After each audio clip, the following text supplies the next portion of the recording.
সিলেটের সুরমা নদের পানি বেড়ে বন্যা পরিস্থিতি আরও খারাপ হয়েছে। প্লাবিত হয়েছে মহানগরীর কয়েকটি এলাকা।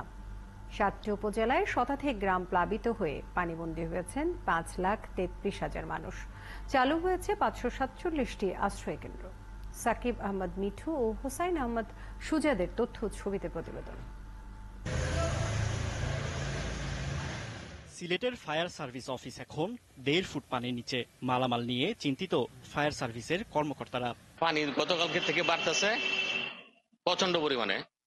এখন তো আমরা আমাদের আগে উঠে পড়ছে পড়ায় পানি 1-1.5 ইঞ্চি নিচে আছে। কষ্টজনক, কারণ আমাদের এই স্টেশনের মালামাল কিংবা ব্যারাকের যে জিনিসপত্র ব্যক্তিগত যেগুলো এগুলো টানাটানি করা, এর মধ্যে অপারেশন ঠিক রাখা, সবকিছুই মেনটেন করতে হয়। সুরমা নদীর পানি বাড়ায় এরই মধ্যে পানি উঠেছে নগরীর তালতলা, মেন্দিবাগ, মসিমপুর, ছড়ারপাড়, সোবহানি ঘাট সহ বেশ কিছু এলাকায়। পানি তো আমার ঘরের উপরে উড়াত পানি, তারা বিছনার উপরে আরো টেবিল তৈয়া তো মাল সামানা তৈছে তো আর বাসাত আয়ার আলু সিদ্ধ ভাত রান্না লাগে আইছে। সব জিনিসপত্র অন্য বাসাত তৈলাম, পালঙ্গের উপরে পানি উঠিল, বাই টেম্পিস অন্য জায়গা। নিচের তলায় যে উঠছে পানি, ওটা মালপত্র নিয়ে উচাত তোলা লাগে, এটা তো কত দুর্যোগ। এদিকে পাহাড়ি ঢল ও টানা বৃষ্টিতে জৈন্তাপুর, গোয়াইনঘাট, কানাইঘাট, কোম্পানিগঞ্জ, বিয়ানীবাজার, জকিগঞ্জ ও গোলাপগঞ্জের বন্যা পরিস্থিতির উন্নতি হয়নি। বহু মানুষ ঠাঁই নিয়েছে আশ্রয় কেন্দ্রে।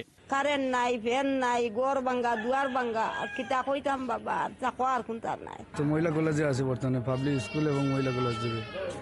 আমাদের তো বসত বাড়িঘর সব ডুবাইয়া পানির তলে আছে বর্তমানে। পালং টালং ডুবাই, রান্না বাড়া করার কোনো পরিবেশ নাই। তো আমার সামনে আছে 7-8 জনের মুড়ি লইছি এখানে। কালকে তো দোকানবার সম্পূর্ণ বাসায় ছিল, কিন্তু পানি নামার পরে যতটুকু কষ্ট আমাদের, এটা আমাদের দেখার কেউ নাই। ভারতের চেরিপুঞ্জিতে বৃষ্টি না হলে 1 সপ্তাহের মধ্যে বন্যার পানি কমবে।